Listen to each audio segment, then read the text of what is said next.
Logan Tower, November Tango Hotel is north of beam, 9,000, currently 7 miles. Estimating Grumman 27. November Tango Hotel, Grumman, contact Medang 6538. Grumman, Medang 6538, November Tango Hotel.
Yupila Pamari no you born no Yupila no Pamari ni Pusia. That's a Yupila you no Pusia.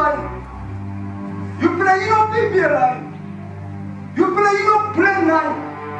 Yupila thinking in long God ya long Jesus Christ paying up binding.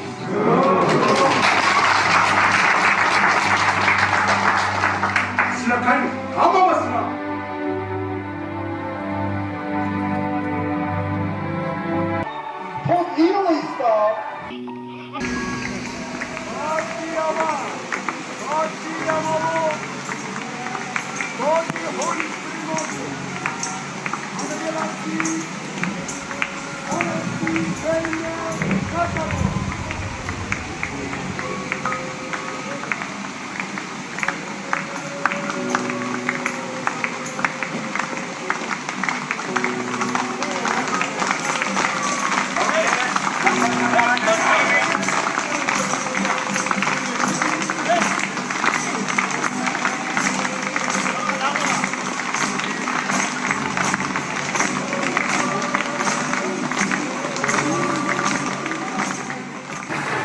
내게 코로디바레 거치라마 거치라마고 같이 홀리스프리모스 아게게라티 오네피 스페임에 갔다고.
Mita imi dem lawai ten pro ami kahani dem lawai inta iba ya be me ke langsung goi bane ipa for bale mi oti me to ko bane ya yesu tela rumah bane ke dem lawai yesu tela rumah bane ko bane ya yesu bane ta so be yesu na ke la mita imi dem lawai ten pro ela musa ho be bane koti mas mo yomi mo se ten plan wa mer dem lawai bane ameri bana ti yomi okay lo ho me kana be ala siri munna ma ko mo ho mi demi ala hoyo ela musa na ho mi dem lawai.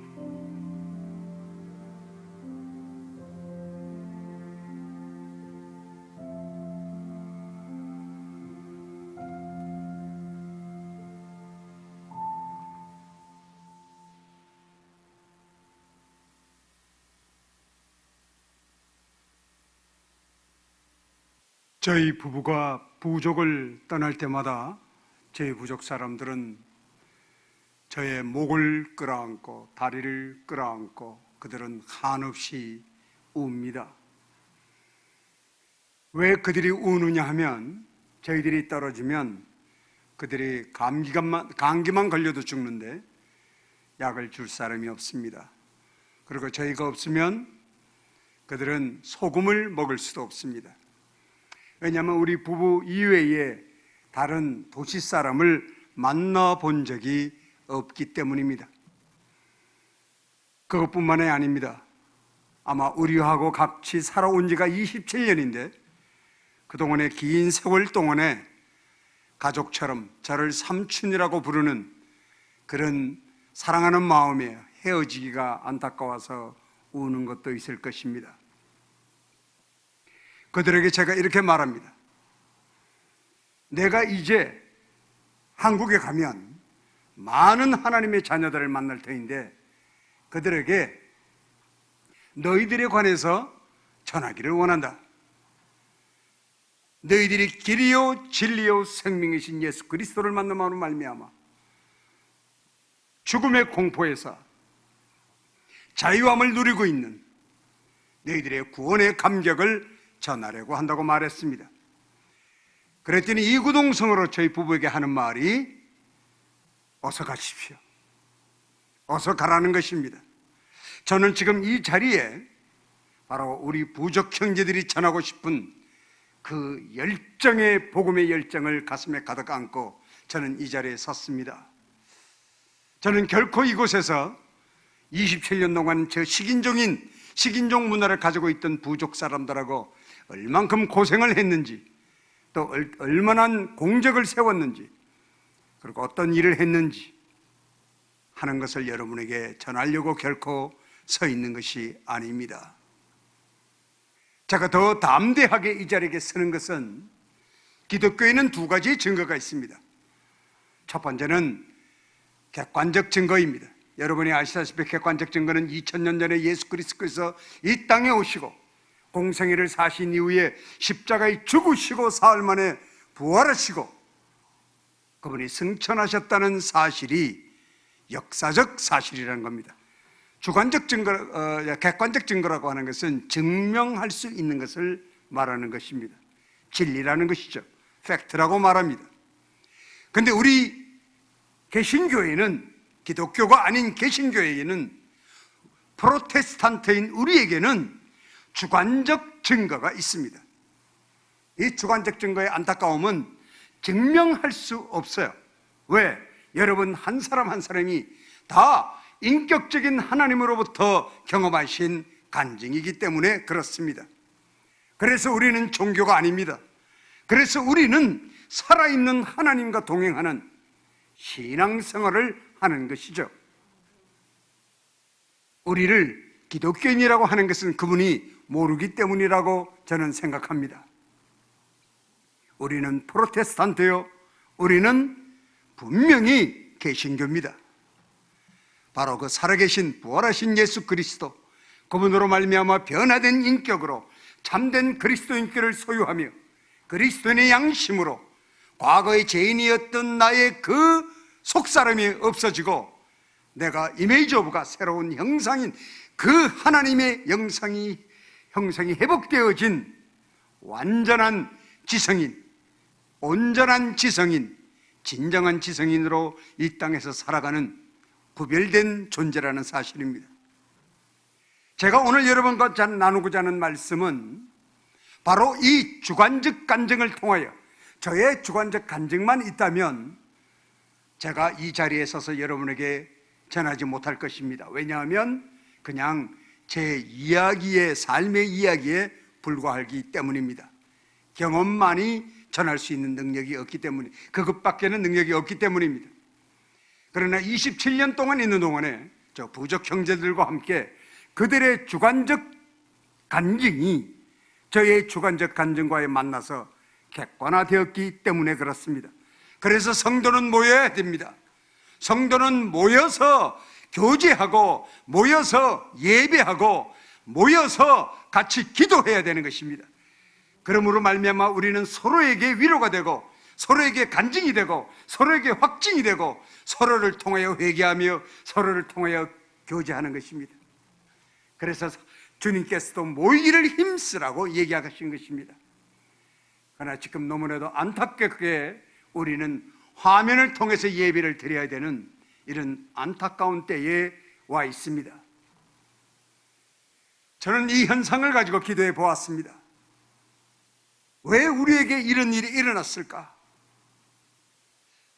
저의 주관적 생각이지만 우리는 6.25 전쟁이 끝날 때까지는 몇 번의 믿음을 묻는 그 고난의 때가 있었습니다.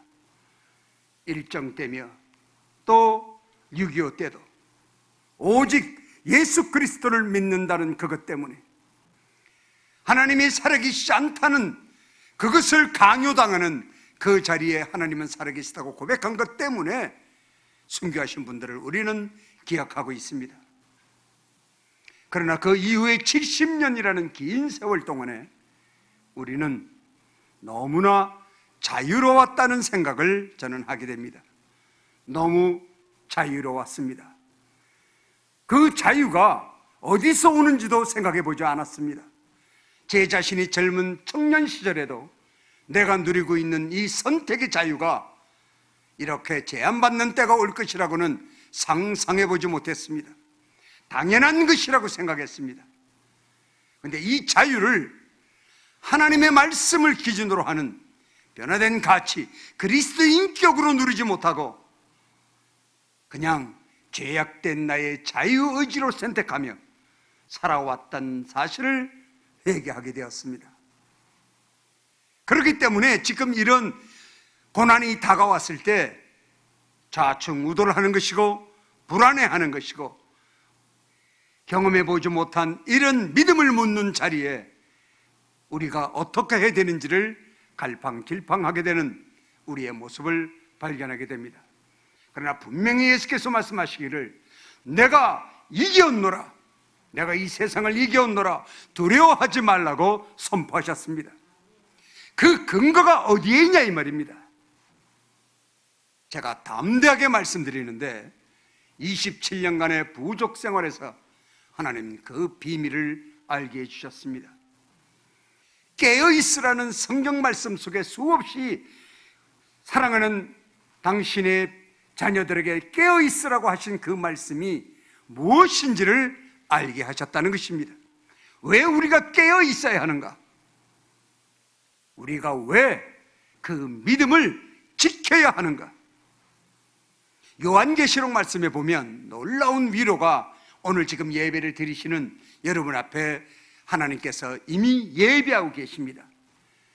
네가 지금까지 그 믿음을 지킨 인내를 내가 알고 있노라고 하십니다. 이 말씀 뭐냐면 믿음을 지키기가 그렇게 녹록지 않다는 것이에요. 믿음은 그렇게 쉽게 지켜지는 것이 아니라는 것입니다. 믿음이라고 하는 것을 지키기 위해서는 감당치 못하는 고난이 동반한다는 것입니다. 때로는 목숨을 잃을 수도 있고, 때로는 예배를 방해받을 수도 있고, 때로는 외로움에 그리스도인을 만날 수가 없어서 그 초대교회의 이스라엘 백성들처럼 해변가에 줄을 그어놓고 하루 종일 앉았다가 자기 앞에 와서 그 반대로 그리고 그 익두스를 그리고 가는 사람을 따라가서 둘이 끌어안고 한없이 울었다고 하는 얘기들을 우리는 듣고 알고 있습니다. 성도 간의 교제는 그런 것입니다. 우리가 예배를 드릴 수 있는 이 지성소에 모일 수 없다면 지금 여러분의 가정이 지성소인 것을 확신하시기 바랍니다. 여러분이 지금 가족만 드리고 있는 그 예배의 자리가 바로 예수 그리스도가 죽으시고 부활하심으로 말미암아 휘장이 위에서부터 밑으로 찢어진 그 지성소라는 사실을 믿음 안에서 확신하시기 바랍니다. 27년 동안 하나님께서 저희 부부에게 가르쳐 주신 놀라운 그 복음의 능력은 다른 것이 아닙니다. 자, 먼저 우리 부족 형제들을 한번 보도록 합시다. 여러분이 지금까지의 삶, 오늘 이 방송을 들으시는 분들 중에 처음으로 복음을 접한 분이라면 내가 과거에 어떻게 세상을 살아왔는가 하는 것을 상기하셔도 될 것입니다. 우리 부족 형제들은 죄의식이 없습니다. 죄라는 단어가 없습니다. 그 말은 뭐냐면 죄라고 인식하지 못한다는 것입니다. 훔쳐도 죽여도 싸워도 또 간음을 해도 그들은 여자를 돼지 3마리만 주면 사가지고 끊임없이 살 수 있습니다. 그리고 가정을 돌보지 않습니다. 그냥 돼지 3마리 주고 산 여자는 그냥 여자일 뿐입니다. 그 남자의 욕구를 채우는 것 이외에는 더 이상의 가치를 갖고 있지 않습니다. 화가 나면 아내를 죽여버립니다. 칼로 죽이거나 불을 붙은 나무 꼬쟁이로 찢어서 태웁니다. 그래도 어느 누구도 그 남편을 말리지 않습니다. 왜냐하면 그 남편의 소유이기 때문에 그렇습니다. 그것뿐만 아니라 그들은 악령을 믿습니다. 그래서 그 마살라이라든가 상금아 때문에 언제나 죽음의 공포 속에 두려워합니다. 제가 하나하나 우리 부족 형제들의 이야기를 할 때 우리의 삶을 비교해 보시길 바라요. 나는 어떠한가? 자, 제가 다시 반문합니다. 사랑하는 여러분은 죄의식을 가지고 계십니까? 죄라는 단어를 기억은 하고 있을 것입니다. 인식합니다. 지식으로. 그런데 얼마만큼 이것을 깊이 생각해 보셨습니까? 죽음의 공포에 대해서 여러분은 얼마만큼 그 깊이를 생각해 본 적이 있습니까? 우리 부족 형제들은 그런 곳에 살아갑니다. 우리 눈에 그들은 소외된, 그야말로 잊혀진 영혼입니다. 인간 같지 않습니다. 제 표현이 동물적 근성으로만 살아가는 사람들이다. 모양은 사람인데 동물적 근성으로 살아간다. 그 사람들이 무엇을 먹느냐, 어떻게 사느냐, 옷은 입느냐, 신발을 안 신느냐, 이건 중요치 않습니다. 환경 때문에 우리와 다를 뿐인 거죠. 고구마가 많은 것은 고구마만 먹는 것이고, 감자가 많은 것은 감자만 먹는 것이고, 쌀이 많은 것은 쌀을 먹는 거고, 짐승을 많이 키우는 것은 소고기만 먹는 것이고, 양을 키우는 것은 양고기를 먹는 것인데, 그런 것이 중요한 것이 아니라 영적인 문제가 중요하다는 거예요. 영적인 문제를 정확하게 파악하지 못하면 복음은 복음이 되지 않습니다. 이것이 첫 번째, 하나님께서 우리에게 27년간 부족해서 생활하면서 복음은 그것을 만났을 때 일을 시작한다는 사실을 알게 되었어요. 첫째, 내가 얼마만큼 죄 속에 노출되어 있으며 내가 죄인인지를 인식할 때 복음은 복음되기 시작합니다. 그리고 내가 얼마만큼 죽음의 그 의미, 죽음의 공포의 의미를 알고 있느냐에 따라서 복음은 복음되기 시작합니다. 다른 어떤 곳에서도 복음은 복음으로 역사하지 않습니다. 그냥 지식으로만 다가옵니다. 성경 말씀에 분명히 말씀하시기를 지식은 교만의 열매만을 맺는다고 말했습니다. 그것은 세상의 지식만을 말하는 것이 아닙니다. 세상의 지식은 당연히 세상에 속했기 때문에 세상이 우리에게 요구하고 가르치는 것은 우리의 자아나 우리의 자아 성찰을 위한 것만을 가지고 교육합니다. 여러분의 자녀나 아니면 청년들이 대학에서 배우는 모든 것은 여러분의 자아 성찰에 있다 이 말입니다. 이 프리윌, 자유의지를 세워나가는 것에 중심을 가지고 있고 그 가치는 물질입니다. 돈을 가장 중요하게 생각하는, 삶의 목표로 생각하는 거기에 가치의 기준을 가지고 있습니다. 그러나 성경으로 돌아가서 하나님의 관점을 들여다보면 성경은 처음부터 끝까지 무엇을 말씀하시냐면 가장 크게 우리에게 얘기하는 것 중에 뭐냐면 우리가 죽는다는 것입니다.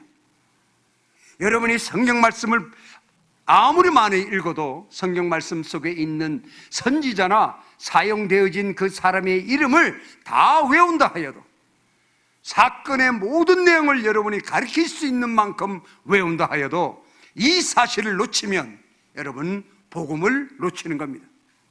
하나님의 관심, 하나님께서 성경을 우리에게 66권을 주신 그 뜻은, 하나님의 첫 번째 관심은 여러분과 내가, 이 땅에 있는 모든 하나님의 자녀들은 죽는다는 것입니다. 첫째는 하나님과 우리의 관계가 끊어져서 죽고, 아담이 죄를 짐으로 인해서 그 관계가 끊어졌습니다. 두 번째는 우리가 육신적으로 죽고, 지금도 우리 자녀들이 죽어가고 있어요. 세상에 태어난 사람 중에 안 죽을 사람은 아무도 없습니다. 그것은 여러분이 다 아는 것이에요. 그건 무엇을 증거하냐면 모든 율법 중에 제사법은 예수 그리스도의 십자가 위에서 완성되었지만 하나님의 하신 말씀 중에 죄인은 심판받을 것이며 정령 죽으리라는 하나님 말씀은 여러분이 지금 예배를 드리는 이 자리에서도 살아 계시다는 것입니다. 그 증거예요. 세 번째 죽음은 영적인 죽음입니다. 영원히 죽는다는 겁니다. 하나님의 관심은 거기에 있어요. 그래서 처음 창세기 3장 15절에서부터 시작해서 오직 우리를 그 세 가지 죽음에서 구원하시겠다는 것만이 하나님의 관심입니다. 하나님은 다른 곳에 관심이 없어요. 근데 그 관심의 대상자인 자녀들이 빗나간 삶을 산다는 겁니다. 우리는 하나님의 관심 바깥에 있기를 원해요. 그리고 하나님의 가지고 있는 관심하고 이 챈내를 맞추려고 하지 않습니다. 그것이 자유인 줄 알고 착각하는 삶을 70년간 살아왔다는 것이죠. 왜? 사단은 우리에게 죽음의 공포를 갖지 못하게 합니다. 그래야만 우리를 하나님 앞에 시선을 두는 것을 막을 수 있기 때문입니다. 사단은 우리에게 죄인이 아닌 것으로 자족하게 만듭니다. 그래야만이 우리의 시선을, 우리의 눈을 예수 그리스도에 맞추지 못하게 하기 위함입니다. 오직 우리를 가장 편하고 잘 살고 잘 먹고 쾌락하고 잘 입고 건강하고 하는 이 세상의 관점에서만 살아가도록 하는 월드 뷰, 그 세계관 속에서 살아가는 그런 삶을 영위하도록 사단은 우리를 유도합니다. 제가 부족에 있으면서 쓰는 말이 있습니다. 사단이 우통을 벗고 달려든다. 제가 도시에 와서 느끼는 것은 사단은 도시에 계신 여러분들에게 우통을 벗고 달려드는지는 않는 것 같아요. 왜냐하면 우리 부족 형제들은 새로운 지금 6개의 부족이 새로 와서 복음을 전해달라고 저한테 연락이 왔어요.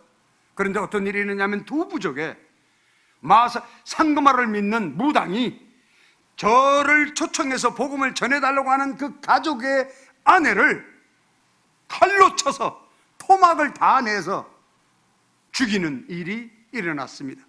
제가 나오기 얼마 전의 일입니다.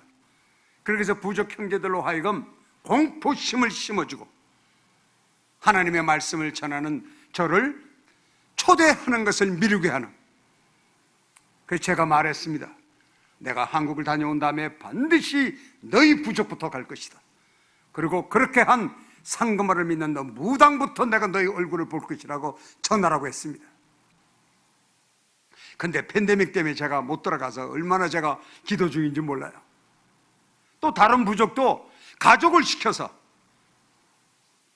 자기 어머니를 쳐서 팔이 이 뼈가 다 반이 깎일 정도로, 그래서 제가 치료해서 팔을 움직일 수 있게 됐어요.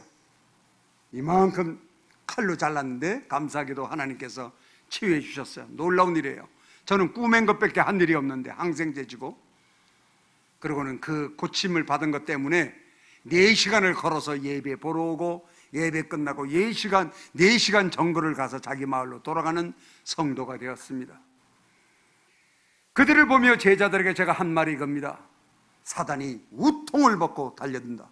그러나 두려워하지 마라. 두려워하지 마라. 우리나라에 확진자가 100만이 된다 하여도 두려워하지 마십시오. 사단도 하나님이 허락지 않으면 결코 행할 수 없는 존재예요. 피조물에 불과합니다. 이미 십자가에서 이기신 그 사실을 우리는 전할 뿐이에요. 예수 그리스도와 같이 일을 해서 승리를 쟁취하는 것이 아니라 승리한 것을 전하는 거예요. 부족 형제들이 그런 삶을 살아갑니다. 그런데 그들이 우리하고 다른 것, 제가 말씀드렸죠. 공포, 죽음의 공포에 대해서 저보다도 훨씬 잘 알고 있고 죄의식이 갖고 있지 않아요. 그런데 그들에게 십계명을 가르쳤습니다. 그 십계명을 가르쳤더니 우리 부족 형제들은 다 무서워서 도망가 버립니다. 살인하지 말라, 간음하지 말라. 살인하지 말라, 간음하지 말라 말씀을 모르는 성도가 없을 겁니다. 지금 또 여러분은 선포되어지는 이 하나님의 말씀을 들었습니다. 여러분의 심령 속에 회개가 있습니까? 두려움이 있습니까? 누이침이 있습니까? 어떤 여러분의 심적 변화가 지금 일어나고 있습니까? 말씀을 선포하는 저도 아무런 심적 변화가 일어나지 않는 겁니다. 그런데 부족 형제들은 무서워서 도망가요. 여러분이 아시다시피 부족 형제들에게는 십계명이 뭐가 되었어요? 은혜가 되었어요. 십계명이 십계명대로 행하고 있잖아요. 왜? 거울이 되어서 자기의 죄가 드러나니까 다 도망가 버린 겁니다. 근데 저는 십계명을 선포하는데 나에게는 아무런 두려움이 일어나지 않습니다. 이것이 무슨 차이일까요? 지금 제가 오늘 드리고자 하는, 이 교회를 통해서 드리고자 하는 말씀은 이것이 하나님이 다르기 때문에 나타나는 현상이 아니라 부족 형제들의 영적 상황과 도시에 있는 우리의 영적 상황이 다르다는 거예요. 그걸 제가 발견한다는 겁니다. 저도 옛날에 선교사가 되기 전에 여러분과 다를 바가 없었어요. 똑같았습니다. 그런데 부족에서 살아가면서 하나님은 저의 죄악된 이 옷을 하나하나 다 밝아 베끼셨습니다. 그런 과정의 차이가 어디서 있느냐? 부족에서는 사단이 우통을 벗고 달려들 만큼 느껴지는데 도시에서는 사단이 이 우리가 누리고 있는 문명, 과학, 부유함, 지식 이런 것을 통해서 이슬비를 맞듯 옷이 젖는지도 모르게 우리를 스며들어와 있다는 사실을 발견하게 됩니다. 그중에 제 눈에 들어오는 첫 번째가 메아리 쪽, 메아리 고개를 넘어가는데 옛날엔 그렇게 많지 않았어요. 그런데 지금은 그 점을 치는 무당촌이 어저씨 나와서 가득 있고, 집에서 우연히 유튜브를 열어보면 아니 왜 이렇게 무당들의 유튜브가 많아요? 에? 그리고 그분들이 하는 말을 조금 멈춰서 쓰면 목사님도 점치러 왔다 그러고 장로님도 점치러 왔다 그러고, 그리고 목사님 사모님이 유명한 스님의 강연을 들으러 가서 앉고 질문을 하는, 이것이 이런 현상이 왜 일어날까? 왜? 무슨 차이가 있기 때문인가? 어떤 차이 때문에 이런 현상이 일어나는가를 생각할 때 제 간증이 떠올랐어요. 제가 선교사가 되는 첫 번째 동기는 이거였습니다. 제가 여의도에서 사업을 하고 있었어요. 그런데 한 미국 친구가, 미국 사람이에요. 대령인데, 미군에 와 있는 대령 출신인데 갑자기 군대를 그만두고 예편을 한다는 겁니다. 얘기를 잘 들으십시오. 특히 청년들이 잘 듣길 바라요. 이 제 간증 속에 대학생만 되면 청년이 교회를 떠난다는 것이 당연한 것처럼 생각하는 것이 얼만큼 잘못된 선택인가 하는 것을 깨닫게 되실 겁니다.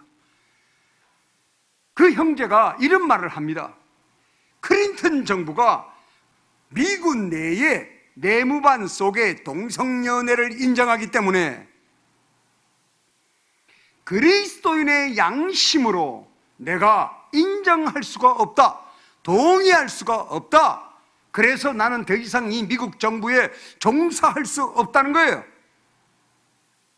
그래서 35년간 하던 군대 생활을 사표를 내버리고 미국으로 떠나버렸습니다. 그 친구가 나에게 남긴 그 말, 그리스도인의 양심.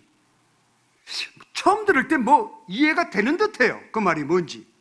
근데 아무리 생각을 해도 나에게는 그리스도인의 양심이 있는가 하면서 생각을 떠오른 게, 계약을 할 때 제가 계약 건수의 금액이 커지면 커질수록 양심을 따르지 않은 것이 자꾸 생각이 나는 거예요. 왜? 이걸 계약 금액이 크면 클수록 저에게 비양심적인 것을 요구합니다. 사회 구조는 지금도 똑같아요. 그래서 제가 사업을 하면서 참 신실한 믿음을 지키는 그리스도인이 참 제가 존경한다고 얘기하는 거예요. 저는 존경합니다. 이게 얼마나 어려운 줄 알아요? 사업은 취하는 건데 예수 말씀은 나누라고 하거든. 인생도 죽음도 모든 걸. 그러니까 반대되는 가치관을 하나로 유지한다는 것은 정말 어려운 일입니다. 아마 사업하시는 모든 성도님들이 그런 고민을 다 하시리라고 믿습니다. 정말 반대예요. 근데 저는 사업을 하면서 양심대로 행동하지 않은 적이 너무나 많아요. 양심대로 하면 계약을 못해. 그랬던 제 자신을 발견하는 거예요. 그런데 궁금증이 이거예요. 저 형제는 제 형제가 가지고 있는 성경과 제가 가지고 있는 성경이 다른가? 제일 처음에 똑같은 줄 알았어요. 똑같죠. 지금 이 말이 좀 의아해하죠. 영어 성경하고 한국 성경하고 똑같다? 지금 여러분이 나에게 다시 묻는다면 저의 대답은 상당 부분이 다르다라고 여러분에게 말할 수 있어요. 내용은 똑같아요. 그런데 한국 성경은 분명히, 특히 목사님들 들으십시오, 한국 성경은 공부해야만 알 수 있는 책이에요. 언어적으로 그래. 언어적으로. 제가 언어학자니까. 그리고 제가 하는 일이 성경 7개 펴놓고 성경을 번역해서 글자를 만들고 하다 보니 발견한 사실입니다. 영어 성경은 뜻이 드러나는 책이에요. 그러다 보니까 읽기만 해도 아는 거예요. 복음의 뜻을. 그런데 우리는 읽어갖고만 안 되는 경우가 너무나 많아요. 이것은 다음 기회가 되면 제가 말씀드릴 수 있기를 바랍니다. 그런 여러 가지들을 부족해서 살면서 알게 되었는데 그 중에 가장 핵심되는 걸 오늘 여러분과 나누고자 하는 겁니다. 그리스도인의 양심. 제가 그 얘기를 듣고 저에게 묻는 것이, 너는 그리스도의 양심상 네가 하고 있는 사업을 직원도 한두 명도 안 해요. 그 많은 직원들을 오늘 당장 다 문을 닫아버릴 수 있느냐? 믿음을 묻는 자리에 갔을 때, 또 내가 양심을 지켜야 되는 자리에 갔을 때 이 사업을 중지할 수 있느냐? 아니면 포기할 수 있느냐? 저는 결코 그렇게 할 수 없었습니다. 왜? 저의 표현입니다만 그때는 이미 돈 맛을 알고 있었거든요. 저는 그것을 포기할 능력이 없었어요. 저는 그냥 열심히 돈 벌어서 교회 섬기고 장로가 돼서 한 교회를 잘 섬기면 그것도 주의 일이지 라고 하는 것에 저의 합리화를 갖고 있었기 때문에 결코 그리스도의 양심에 대해서 생각해 본 적이 없어요. 근데 양심이 무엇입니까? 양심은 성도의 인격입니다. 그것도 그리스도인의 양심이라는 것은 어떤 것이냐면 66권의 말씀을 근거로 형성되어져 있는 인격을 말합니다. 그렇지 않으면 세상의 지식으로 형성된 인격은 결코 그리스도인의 양심일 수 없어요. 다시 조금 쉽게 말하면 그리스도인의 모든 행위는, 그리스도인의 행위가 66권의 말씀을 근거로 행동이 나와야지, 감성이 나와야지, 언어가 나와야지, 행동이 나와야지, 세상의 가치관의 기준에서 감성에 치우쳐서 말하면 그 사람은 인격적인 사람이라고 세상이 말하지 않습니다. 감성에 따라서 화 빨리 내고, 감성에 따라서 펑펑 울고, 화난다고 던지고. 여러분 이거 아십니까? 가끔가다 여러분이 신문을 보시면 사이코패스라고 하는 단어를 접하죠. 그럼 아주 중범죄자로, 이상한 정신질환자로 여러분이 인식합니다. 그런데 그것을 한국말로 말하면 인격장애자예요. 그런데 인격장애자에서 찾아서 심리학이나 의학 책을 찾아보면 이런 사람이 인격장애래요. 뭐냐면 남의 슬픔과 좌절과 눈물과 고통과 아픔을 들었을 때, 보았을 때 전혀 동감하지 못하는 사람, 완전하게는 인식 못해도 불쌍한 사람을 보면 눈물이 나고, 아픈 사람을 보면 그 아픔에, 앞에 사람이 손이, 우리 부족에 지금 손가락 잘라갖고 오는 거 있지 않습니까? 펑 잘라갖고 피가 팍팍 튀고 오면 여러분 첫 번째 못 보잖아요. 그 시각적인 그런 징그러움보다 나중에 그 아픔에 대한 공감이 일어난다. 근데 그것을 못 느끼는 무감각한 사람들, 그 사람들을 인격장애라고 말합니다. 제가 왜 신랄하게 이 말을 하냐면 도시에 사는 사단이 우리를 전부 다 인격장애자로 만들기를 원하고 있어요. 그 물질이라는 가치를 노예를 삼아 우리로 하여금 인격장애, 그 중에 가장 크게 나타나는 것 중에 뭐냐면 저의 의견입니다마는 상대성 빈곤이라는 정신적 질환으로 다 이끌어 나갑니다. 우리 부족 형제들의 장점은 상대성 빈곤이 없어요. 왜? 구원을 받아도 저렇게 146명이 세례를 받고 수천 명이 모여서 기뻐하고 끌어안고 펑펑 울고 성만찬 첫 번째 할 때 빵을 떼면서 손이 떨려서 빵을 잡지를 못하고 포도주 잔을 떨려서 먹지를 못하는 그런 감격의 성만찬을 그들이 하였지만 제가 주는 것은 아무것도 없습니다. 집에 돌아가면 똑같아요. 똑같은 움막에 똑같은 모닥불에 똑같은 땅에서 자고 벌거벗고 고구마 먹고 달라진 게 아무것도 없어요. 기도하는 것도 보면 도시 문화를 접해서 원하는 게 있어야 기도도 많이 하지. 많이 할 게 없어요. 우리 부족 애들이 자동차 하나 주세요 그렇게 기도할 거 같아요? 자동차를 본 적이 있어야지. 냉장고 큰 거 주세요라고 기도하겠느냐고요. 한다면 아픈 거, 응? 건강하게 해달라. 처음에는 기도하라 그랬더니 여자 하나 더 사게 해달라고 기도하더라고. 가만히 뒀죠. 가르친다고 되는 복음이 그들을 깨닫게 해야지 기도도 바뀌는 거지. 제가 가르쳐서 되는 게 아니에요. 왜? 나도 죄인인데 내가 뭘 그걸 가르칠 능력이 아니라 고난이 있단 말입니까? 고난이 없어요. 여러분 복음을 전하다 보면요, 십계명은요, 가르쳐 보신 분 다시 한번 생각해 보세요. 십계명은 십계명 한 계명을 붙잡고 통해자복한 사람이 십계명을 전할 수 있는 거예요. 통해자복도 이 십계명을 가지고 안 한 사람이 지식으로 전해본들 상대가 관념 속의 복음을 갖고 있기 때문에 절대로 회개하지 않습니다. 거울이라고 가르쳐도 거울은 다른 생각해요. 왜? 죄가 일어나지 않아요. 왜 그럴까? 성령이 돕질 않거든. 우리에게 죄를 일어나게 하는 능력이 우리에게는 없어요. 우리가 윤리 도덕적인 죄를 인식하는 것도 결코 우리의 능력이 아닙니다. 이걸 자꾸 착각해 하는 게 사단의 역사예요. 성령이 우리 안에 성령 세례를 받고 하시는 세 가지 일 중에 첫 번째 뭐예요?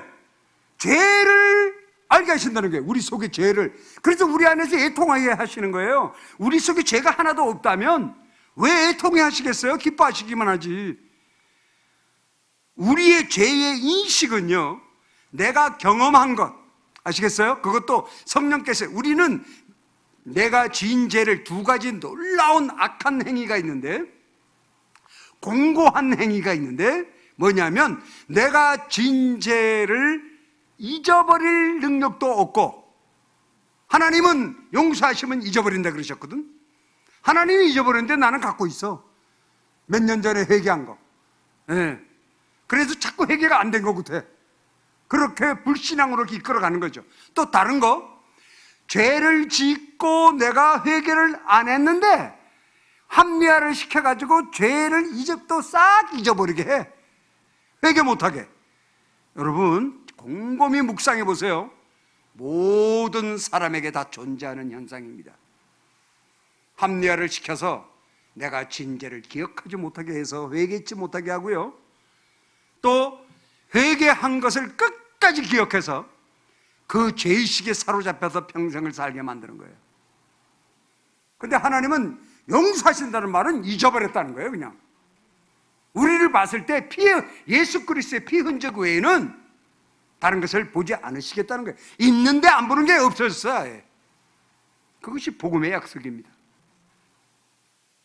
우리 부족 형제들이 죄의식을 알게 되는 놀라운 동기는 죽음의 공포를 인식한다는 거예요. 하나님의 관점하고 동일하잖아요. 그렇죠?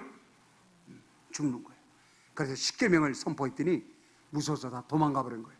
그래서 저는 회개했어요. 아버지 하나님, 나에게도 저 형제들과 같은 두려움을 허락하여 주시옵소서. 말로만 공의의 하나님, 말로만 경외로운 하나님, 입으로만 심판주 하나님 하지 않도록 제발 나에게도 내 죄 때문에 내가 몸부림치게 해달라는 거예요. 산상수훈의 5장 6절에 있는 그 예수 그리스도의 가르침대로 의에 줄이고 목마른 자가 되게 해달라. 의에 줄인다는 게 뭡니까? 내 안에 죄성이 남아있음이 극멸하는 자가 되게 해달라. 아주 경멸하는, 내가 다시는 죄와 같이 있지 않기를 소원하나이다. 그 말씀이 내 삶에 응답해달라고 기도하는 거예요. 왜? 부족 형제들은 뻘거벗었는데 복음이 복음되는데 옷은 다 입었는데 저는 복음이 안 되니 어떻게 가르치겠어요? 또 하나님 말씀을 못 가르치는 게 있습니다. 아마 여기 지금 박 목사님도 저와 동일한 간증이실 텐데 못 가르치는 게 뭐냐면요, 하나님의 캐릭터를 가르칠 능력이 우리에게는 없어요.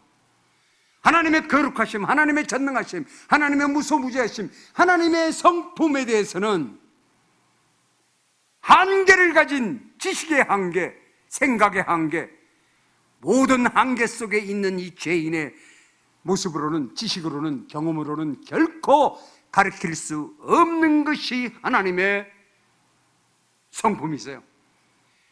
하나님의 거룩을, 오늘 여러분 종이에다가 하나님의 거룩을 적어놓고 얼마만큼 내가 설명할 수 있는가 봐보십시오. 아마 여러분이 목사님과 성경 공부를 통해서 배웠던 몇 자의 말밖에는 적을 방법이 없습니다. 하나님의 거룩의 그 영광을 표현할 방법이 없어요. 하나님의 그 전능하심의 처음과 끝을 우리는 가늠하지 못합니다. 하나님의 어떤 성품도 우리는 가르칠 능력이 없어요.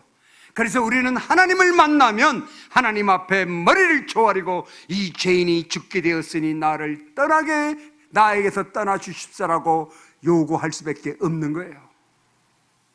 거기에 엎어질 수밖에 없는 겁니다.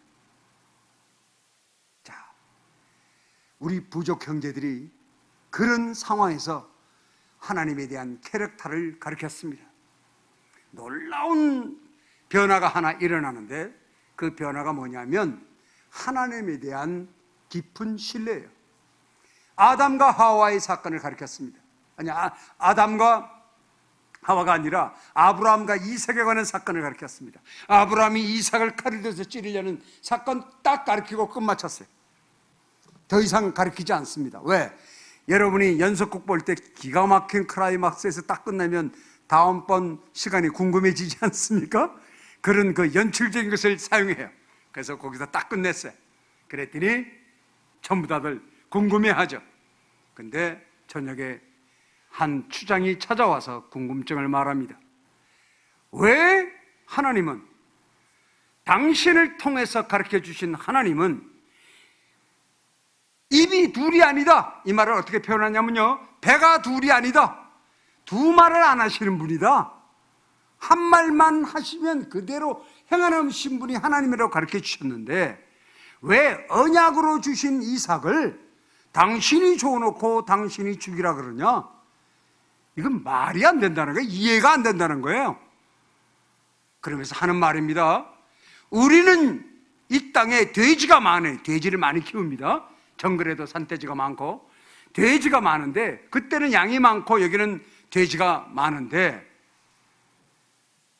돼지로, 양으로 대신 죽이면 안 되는가 하나님께 여쭈어봐 달라는 거예요.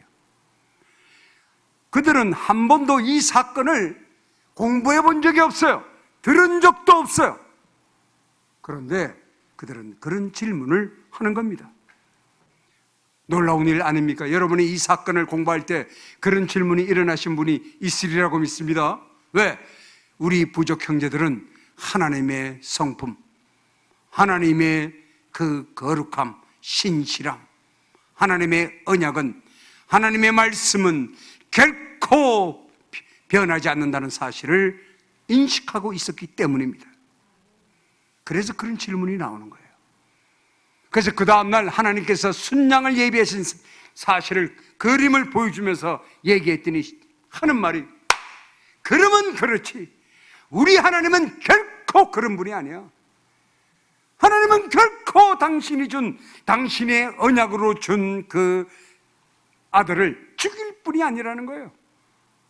마치 자기의 기도가 응답된 것처럼 기뻐하는 거죠. 여러분, 하나님의 성품을 안다는 것은 믿음의 시작이며 회개의 시작이며 성도의 삶의 시작입니다. 성경 말씀을 여러분이 보시면 또 다른 놀라운 더 큰 주제가 있는데, 그 주제가 뭐냐면 알아야 된다는 것이 나옵니다. 알아야 된다. 하나님을 아는 것이 지식의 근본이라는 말씀 기억하시죠?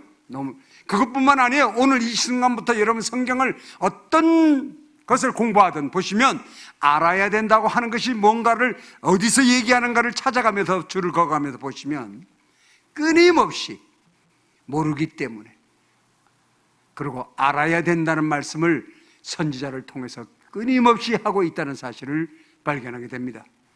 가장 결정적인 것은 예수 그리스도께서 십자가에 못 박혀 돌아가실 때 우리를 위해서 중보 기도를 하셨는데, 그 중보 기도를 하신 그 중보 기도 속에 있습니다.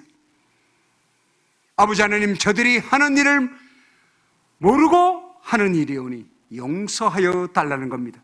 무엇을 모른다는 것입니까? 그들이 바로 하나님을 모른다는 것입니다. 십자가에 달려 돌아가시는 그 예수 그리스도가 왜 돌아가셔야 되며, 그가 누구이며, 그가 돌아가신 다음에 어떻게 될 것이며, 구약 말씀에 증거된 모든 사실을 말씀도 모르고 하나님도 모른다는 것입니다. 모든 문제는 하나님을 알면 회복이 되고, 하나님을 알면 하나님은 움직이신다는 것입니다. 자, 여기에 문제의 해결이 있습니다. 그래서 저 또한 부족 형제들에게 끊임없이 이 구약의 사건을 정확하게 가르치는 것에 몸부림을 쳤습니다.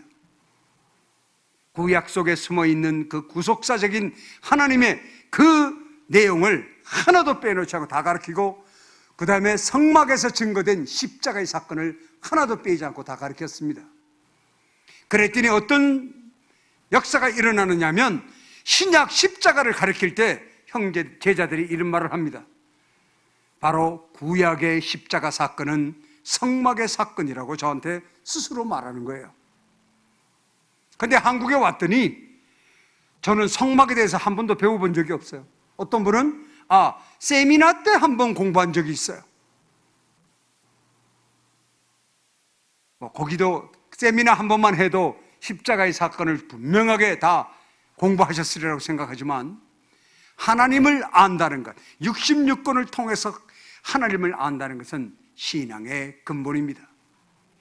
자, 하나님을 알면 어떤 일이 일어나느냐면요, 산상수훈의 5장 3절에 심령이 가난한 자는 복이 있다는 말씀이 응답되는 순간이에요.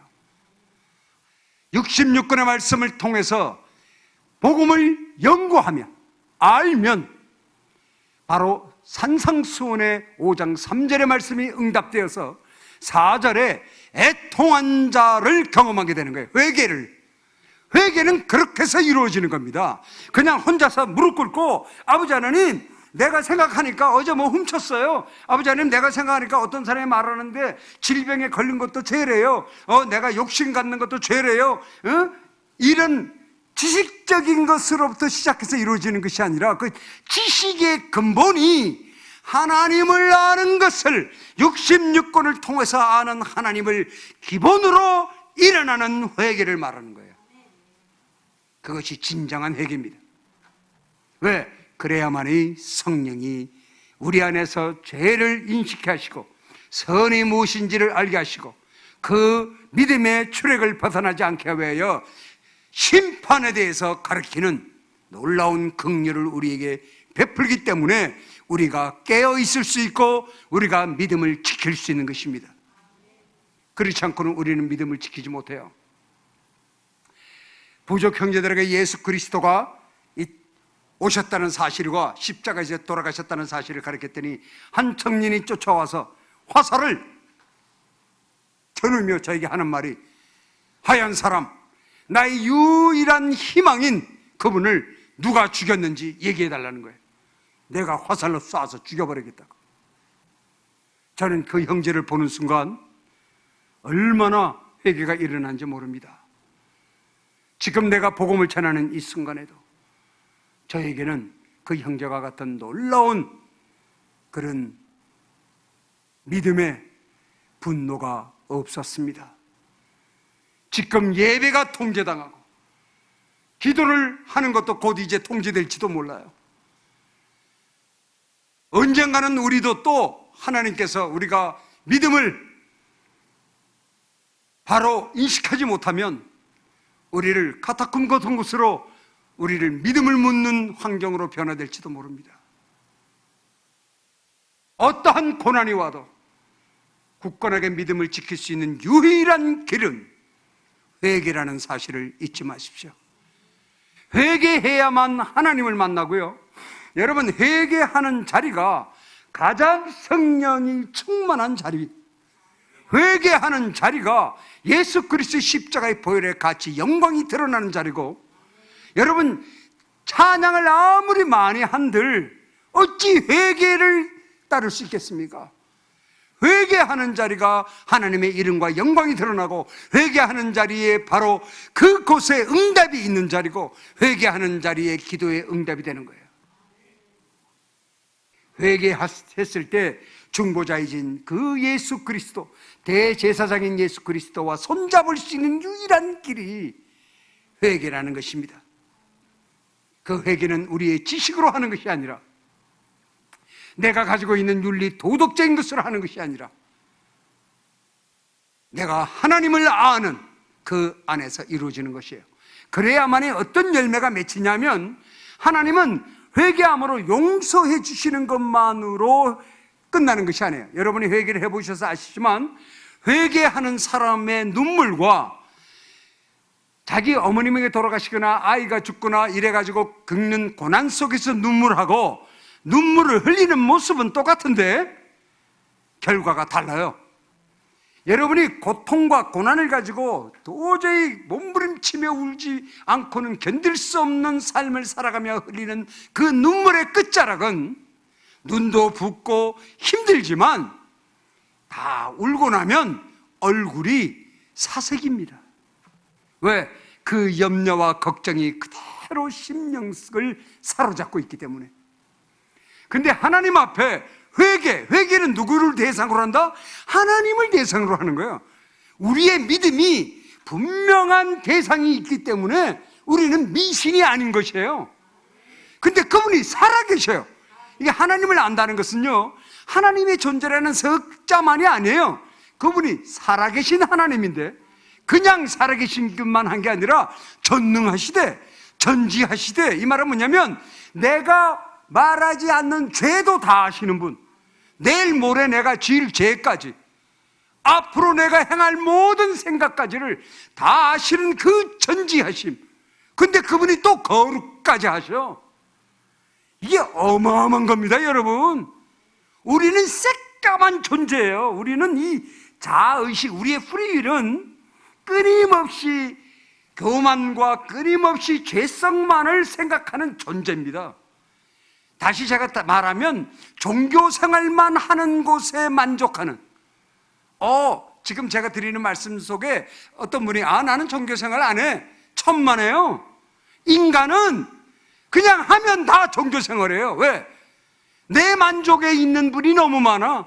주의 일을 잘 해도요, 자뻑이 있고요, 목사님이 여기서 스스로 설교를 잘했다고 느끼면 순간 자뻑이 올라와요. 저도 똑같아요.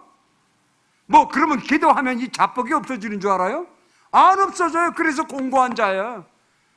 우리는 그런 겁니다. 교회 봉사 열심히 하면 나도 모르게 그것이 의의가 돼요. 그래서 그것이 나의 어떤 동기인 것처럼 생각하는, 아무리 회개를 해도 이것을 멈출 수가 없어요. 믿음을 지킬 능력이 우리에게는 없어요. 절대로 없습니다.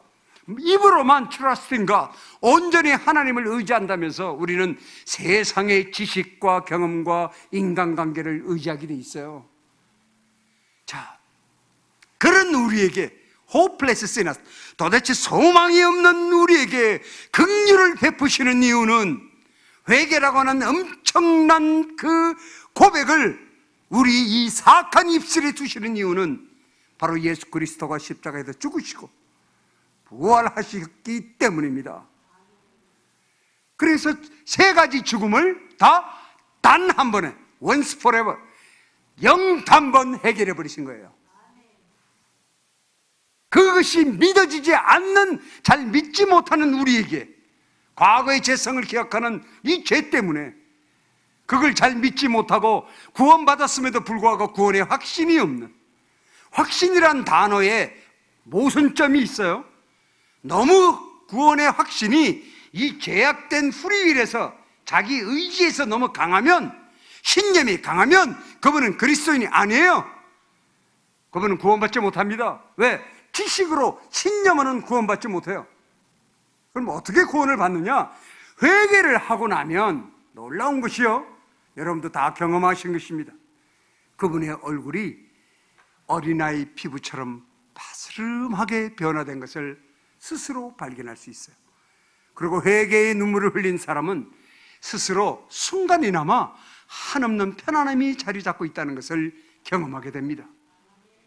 그러나 우리가 육신 속에 죄가 남아있기 때문에 그것이 순간 사라지는 분도 있고, 어떤 분은 계속 기도해서 더 오래 그 삶을 유지하는 분도 있는데, 놀라운 감성의 변화가 일어나는데, 이런 꽃을 보면, 옛날에는 꽃을 보고 야, 참 꽃이 아름답다, 꽃이 색깔이 좋구나, 향기가 좋구나 해서 나의 만족, 사단이 내가 한 것처럼 나의 만족으로만 생각했던 내가 똑같은 꽃을 보았는데, 어쩌면 하나님은 이 꽃을 만드시는 그 놀랍고 전능하신 하나님이실까라고 하나님의 캐릭터를 발견하는 축복을 누리는 거예요. 이게 그리스도인의 인격이에요. 여러분, 회개를 하면 생각이 바뀌고 가치관이 바뀌고 인격이 변화되어서 성경 말씀처럼 뉴 크리에이션, 새로운 피조물이 되는 거예요. 이미 여러분이 다 경험한 겁니다. 뭐까지 바꾸는 줄 아세요? 눈매가 올라갔던 사람이 눈매가 내려가고, 욕을 많이 하던 사람이 욕할 줄을 모르고, 유행가만 부르던 남편이 찬송가만 부르고, 달라져 있음을 여러분이 시인하게 돼요. 이게 뭐예요? 거룩의 거룩을 이뤘다는 거예요. 여러분이 성화되고 있다는 증거예요. 성화되었다는 증거는 이겁니다. 하나님이 살아계시고 하나님이 전능하시며 하나님이 거룩하신데, 그분이 거기에 플러스 인격적이기도 하다는 거예요. 이게 엄청난 거예요. 그 어마어마한 하나님이 한 분 한 분을 인격적으로 대한다는 거예요. 인격적으로 인정하신다는 겁니다. 하나님의 캐릭터를 알면 우리는 나와 비교해서 회개하지 않고는 견딜 수가 없어요. 모든 것이 내가 얼마만큼 부족한 자를 그냥 고백하게 됩니다. 고백하게. 자, 우리 부족 형제들의 간증 하나를 말씀을 드릴게요. 예배를 드립니다. 제가 물어요. 너희들 감사의 제목을 말하라. 그랬더니 어쩐지가 착 설더니, 어제 내가 여자 하나를 더 샀어요. 그러면서 감사하대요. 막 부러워하죠. 그럼 와, 그래요? 나는 어제 2여자하고 결혼했어요. 와, 왜? 2여자 결혼해도 돼요. 돼지 6마리만 있으면 부러운 일입니다. 다 부러워하는 일이에요. 나는 어제 사냥을 해서 뭘 잡았다. 박수 받아야죠. 당연히. 예. 그렇게 감사를 표현하던 사람들이, 저는 그것을 말리지 않습니다. 그리고 감사는 이거라고 가르치지 않아요. 성령이, 복음이 알게 해야지. 그 시간이 지났습니다. 그들의 감사가 바뀌기 시작해요. 옛날엔 불평만 했어요. 어제 밤에 비가 너무 많이 와가지고 내 고구마밭이 떠내려갔다. 그 불평을 막 해요. 그런데 감사가 바뀌어요. 어제 저녁에 나는 잠을 잤는데 하나님께서 비를 내리셔서 내 고구마밭에 물을 다 주워 놓으셔서 내려가니까 고구마가 이만하게 자랐다고 얘기합니다. 고구마를 씨로 심는 게 아니라 줄기로 심잖아요. 3줄기만 따가지고 땅에다 탁 꽂으면 6개월이 지나면 이만한 고구마가 막 수없이 열려요. 그러니 그들에게 하나님을 가르치긴 더 쉬워요. 자, 지금 이 간증 속에 놀라운 비결이 둘이 남아있는데요, 들어있는데, 우리 형제들이 감사, 그러니까 자기들의 불평이 하나님의 섭리와 주권으로 움직이는 것을 눈을 뜨기 시작하는 거예요. 하나님을 알면 알수록. 너희들이 숨을 쉬는 거 코를 다 막아봐라. 그래 숨이 막혀 막 죽을라 그래. 그래 끝나고 나서 숨을 쉬지 않습니까? 너 입으로 들어가는 게 뭐라고 그러니까 다시, 이게 우리 부족에도 공기를 다시라고 그래요. 그 다시 속에 뭐가 들어있는지 아느냐? 그 안에 산소라는 게 있어. 그 산소가 없으면 너희들 물에 빠진 것처럼 다 죽어. 바로 인식하죠. 그런데 그 산소가 누가 만드는 줄 아니? 모르지. 다 일어나라. 일어나서 사방을 훑어봐라. 너희 눈에 보이는 녹색 잎사귀 다 시각각 칼라로 되어 있는 모든 나무 잎이 그 산소를 만들어낸다. 깜짝 놀래. 그럼 저거 없으면 저기다 불타거나 다 잘라버리면 안 되잖아요. 숨을 못 쉬니까. 하나님이 그렇게 만드셨어. 너희들이 숨 쉬고 살도록. 그랬더니 어떤 반응이 일어난 줄 아세요? 그 다음부터 나무를 안 자르는 거예요. 나무를 자르지 않고 계속 심어요. 저는 어렸을 때 끊임없이 식목일날 산에 가서 나무 심은 기억이 있는데, 그 하나님을 알더니, 그 하나님의 캐릭터를 알더니 나무를 심기 시작해요. 하나 자르면 2개 심고, 2개 자르면 10개 심고. 놀랍지 않습니까? 그런 변화가 일어났는데 그들에게 감사의 제목이 강하게 올라와요. 불평도 감사로. 그러고 나서 얘네들이 하는 말이, 내가 다음번 질문입니다. 기도 제목을 말해라. 그러니까 옛날에 기도 제목 말하라 그러면 뭐 아픈 거 뭐 이런 걸 해요. 여러분하고는 너무 수준 차이가 아니라 달라요. 응? 완전히 다르기 때문에 그렇게 막 기도 제목을 하던 그들이 갑자기 조용합니다. 무려 5분을 기다렸어요. 그리고 기도 제목을 말하라고 말했습니다. 아무도 말하지 않아요. 그런데 한 형제, 이내라는 형제가 손을 딱 들더니, 오대바나 하얀 사람, 우리가 모든 것을 감사하다고 말하고 나니까 하나님께 기도할 기도 제목이 없어졌어요. 지금 여러분 이 엄청난 간증을 따라오고 계십니까? 모든 걸 감사로 얘기하고 나니까 하나님께 요구할 게 없다는 거예요. 왜?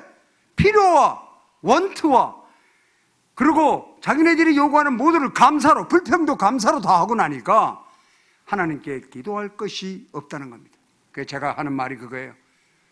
오늘 그러면 기도를 하자. 하나님의 이름과 영광을 위한 기도만 하자. 찬양과 경배를 하는 기도만.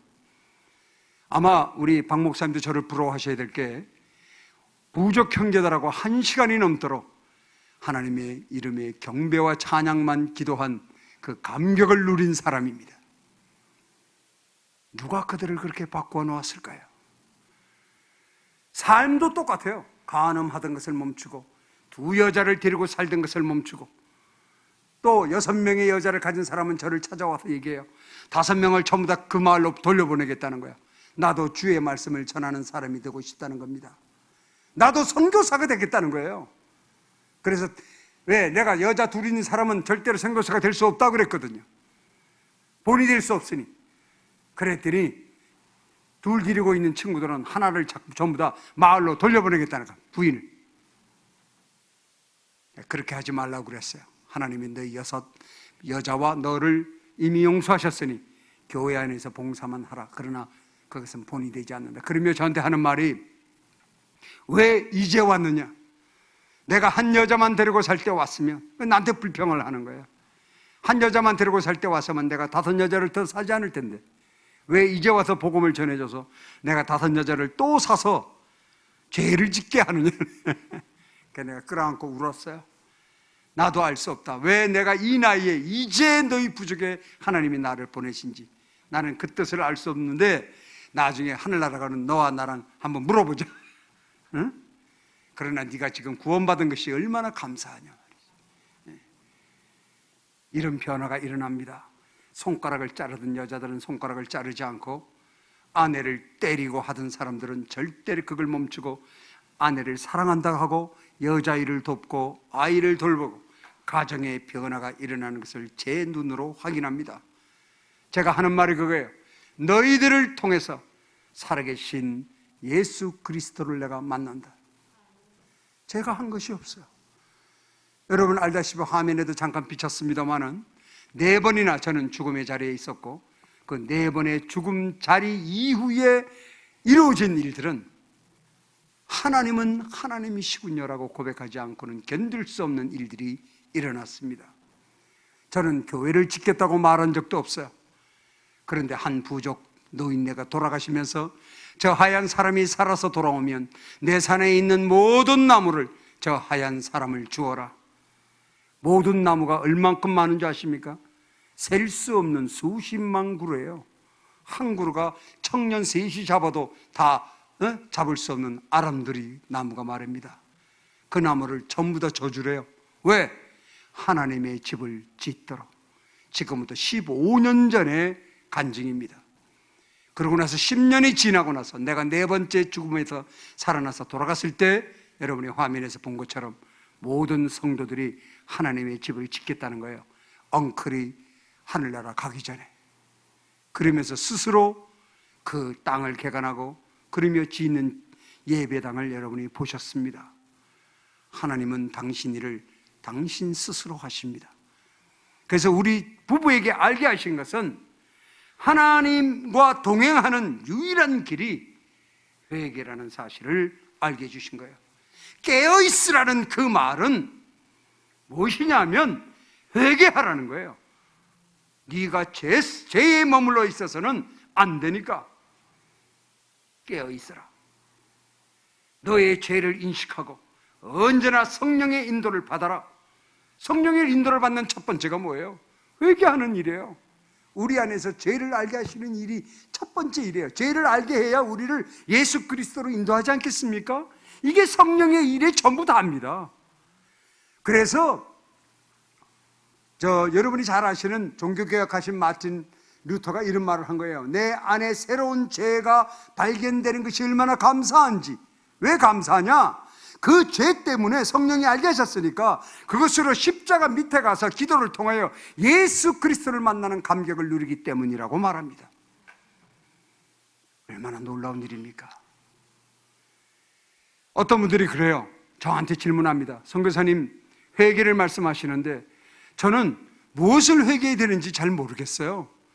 옛날에 다 회개를 한 것 같던데. 제 대답은 이겁니다. 회개를 무엇을 해야 되는지를 모르는 것을 회개하시라고. 아버지 하나님, 나는 내 죄도 인식하지 못하는, 회개할 거리도 인식하지 못하는 죄인인 것을 용서하여 주시옵소서. 살아계시니 인격적이시니 내 안에서 나의 죄를 다윗처럼 이렇게 고백하셔야 돼요. 나의 안에 있는 죄를 낱낱이 썰칭하여 주시옵소서. 내가 회개하기를 원하나이다. 왜? 우리는 내 본능 밑에 들어있는 무한대의 죄성을 인식할 능력이 없어요. 그래서 애통하신 거예요. 우리는 내가 기억할 수 있는 윤리 도덕적인 것 외에는 또 어떤 부분은 합리화가 돌아서 그것이 죄라고 인식하지도 못하는, 우리 부족에서 살아가면서 우리 부부가 최고로 감사한 것은 부족 형제를 대하면서 겪는 우리의 교만을 발견하기 때문입니다. 주의 일을 하는데 교만이 발견이 돼요. 아니, 아픈 사람 고쳤더니 내가 스스로 내가 자뻑한다니까. 기도는 해놓고 주님께서 이 형제를 살려주십시오 하고 기도하고 약 주고 해서 치료해놓고 나면 내가 혼자 명의가 된 것 같아. 그러니 하나님 눈에 제가 어떻게 보이겠습니까? 아휴, 불쌍한 것. 너는 죄인답지도 못하구나. 왜? 본능대로도 행동을 못해. 여러분, 이 간증에 따라오십니까? 우리 부족 형제들은요, 하나님이 이렇게 얘기하시는 것 같아요. 내가 묵상을 하니까. 뭐 어떻게 얘기하시냐면, 아유, 너희들은 죄인답구나, 야. 이렇게. 왜? 본능대로 행동하잖아. 본능대로. 근데 저는 부족 형제들이 가지고 있는 죄성이 그대로 다 있어요. 그런데 본능대로 행동을 안 해. 선교사라고 까내는, 뭐 복음을 안다고, 문화인이라고, 인격자라고, 배웠다고, 도시에서 왔다고. 이것이 얼마만큼 하나님 앞에 가증스러운 obstacle point, 회개의 방해 요소인지를 알게 하시는 거예요. 회개를 하고 싶은데 그런 것들이 나를 자꾸 방해하는 거예요. 그래서 도시에 계신 분들이 섬세하지 못하다. 여러분, 복음이요, 시간이 좀 됐지만 복음은 아주 섬세합니다. 이건 제 표현이에요. 제 경험에. 얼만큼 섬세하나, 여러분, 요 철이 안 맞으면 따까닥 하고 맞아요, 안 맞아요? 안 맞잖아. 그와 같아요. 복음은요, 조금만 문제가 있으면 정확하게 와 닿지 않아요. 적당히 가르치면 적당히 회개가 일어나는 적당한 구원은 없어요. 아시겠습니까? 복음은요, 빈틈이 없어요. 완전하며 거룩하며, 예, 온전한 것입니다. 그 복음의 섬세함 때문에 거기에 방해 요소가 있어요. 일을 하지 못하도록. 그게 우리의 죄예요. 제가 알게 된 것은 매번 회개케 하시는 이유가 나에게 능력을 띄워주시는 게 아니라, 내가 하나님 앞에 I'm hopeless sinner, I'm nothing, 내가 아무것도 아니니 제발 저를 이곳에서 있게 하지 마시고 한국으로 보내주십시오. 내가 연자 맷돌을 목에 메고 강물에 뛰어들 용기가 없는 나약한 자인이 나를 보내달라고 그랬어요. 그렇게 통해자복을 하고 난 다음에 부족 형제들은 변화가 되기 시작하는 거예요. 이게 웬일입니까? 하나님은 그렇게 일을 하셨어요, 저에게. 그리고 조금만 교만해지면, 교만이 저에게 있음을 알았을 때는 그들은 저를 물질만 달라고 쫓아와요. 근데 또 저를 아프게 해서 또 통해자복하고 죄를 알게 해서, 그럴 때 또 로마서를 전하면 아이들이 눈물을 펑펑 흘리며 그들이 회개를 하기 시작합니다. 복음은 그렇게 섬세해요. 그래서 끊임없이, 그러니까 제가 이렇게 표현하는 거예요. 칼은 칼인데 녹이 쓸었어. 제가 왜? 육신의 죄가 있으니까 녹슨 칼인데 쓰셔야 되잖아요. 그 하나님과 우리의 신뢰가 어떻게 이루어졌다고 생각하십니까? 하나님이 이 녹슨 칼을 쓰는데 왜 이 칼을 쓰려고, 여러분을 쓰려고 선택하셨을까? 그것은 예수 그리스도의 십자가의 죽음과 부활 때문이에요. 그게 없었다면, 그로 인해서 내가 구원받아서 예수의 피의 흔적이 저에게 없다면 결코 하나님은 저를 쓰지 않아요. 복음에 있잖아요. 믿지 않는 자의 기도는 듣지 않으신다고. 쓰시는데 날이 다 무뎠어. 그러니 고난을 주실 수밖에. 그래서 날이 섰을 때 쓰시고 무뎌지면 또 두드리고 또 날 세우고 또 두드리고 또 날 세우고 해서 당신의 복음이 복음되게 하시는 거예요. 왜? 부족 형제를 구원하시기 때문에. 근데 부족 형제만 구원하시는 게 아니라 그 과정 속에 우리 부부를, 부족 형제를 통하여 하나님을 아는 긍휼과 축복을 허락하셨다는 거예요. 목사님들 분명하게 인식하십시오. 하나님의 복음을 전하는 자리에 부름을 받았다는 것은 프리빌리지, 특권이에요. 엄청난 특권인데 이 특권임을 깨닫는 데까지는 고난이 없이는 안 됩니다. 왜? 가치의 변화도 고난이 있어야 물질의 가치가, 물질이 최우선이었던 가치가요, 수단으로 바뀌어야 돼요. 아시겠어요? 아까 조금 전에 목사님 미래 청년 젊은 세대를 위한 헌금, 그거 왜 이렇게 어마어마하게 많이 하십니까? 여러분, 어떻게 다 버신 건데? 여러분의 가치가 예수 그리스도 십자가의 피의 능력으로 바뀌어져 버렸기 때문에 그런 거예요. 물질의 가치가 바뀐, 그게 하나님의 첫 번째 일인 것 같아요, 제 경험에. 두 번째는 주권자 하나님 앞에 무릎 꿇는 주권자 하나님을 만나야 아멘이 되거든. 근데 그 주권자 하나님을 만나는 것은 고난 속에서만 가능해요. 고난이 있지 않고는 우리의 본능 자체가 절대로 하나님을 주권자로 인정하지 않습니다. 왜? 내 중심으로 우린 있잖아요. 사단의 종이니까, 우리가 자식이니까 내 중심으로 모든 걸 생각하고 내 중심으로 선택하고 내 중심으로 살고 냄새 맡고 말하고 음악 듣는 것도 다 나의 만족이고 하나님의 그 영광을 위해서 생각하지 못하는 존재이기 때문에 고난이 와야 기도해요. 우리는 잘 자라는 아이가 병이 걸려야 기도하는 존재입니다. 우리는 안 아프면 기도 안 해요. 하나님은 그것을 하시는 거예요. 그 하나님을 만나시길 바랍니다. 그 하나님을 만나는 유일한 통로며 유일한 긍휼이며 유일한 길은 우리에게 주신 회개라고 하는 긍휼이에요. 기도는 우리 것이 아니에요. 모르겠습니다. 여러분은 어떻게 생각하는지 몰라도 저는 어떤 분들이 기도를 부탁하면 제가 기도할게요 하는 말에 저는 두려움이 있습니다. 왜? 기도는 우리 것이 아니에요. 왜 자꾸 기도를 내 것처럼 생각하고 내가 기도해 줄게? 우리 것이 아니에요. 예수가 십자가에 죽으시고 부활했기 때문에 승천하셔서 그 보혜사 성령이 우리 안에 오셔 계시기 때문에 in me, in you 우리 안에 계시기 때문에 이 사악한 세치허의 입에 기도라는 엄청난 긍휼을 베푸신 거예요. 선한 것 중에 가장 선한 것. 조나단 에드워즈가 그랬어요. 하나님이 성도를 바라보고 참 너희들이 선한 일을 하는구나라고 인정하는 세 가지가 있다고 했습니다. 첫 번째가 오늘 여러분이 드리는 예배요, 두 번째가 기도요, 세 번째가 찬양이라고 했어요. 그 외에 어떤 것도 하나님 눈에는 온전한 선으로 보여지지 않는다고 했습니다. 지금 여러분이 그것을 하고 있는 거예요. 엄청난 특권이 아닙니까? 그것도 지성소 속에서 죄악으로 가득 찬 우리가 어찌 입술에 용서를 구할 수 있는 긍휼을 입을 수 있단 말입니까? 왜? 여러분의 심령 속에 바로 예수 그리스도의 피의 흔적이 남아있기 때문입니다. 그것은 어떠한 고난이 와도 지금 여러분이 겪고 있는 이런 정도의 팬데믹은 아무것도 아니에요.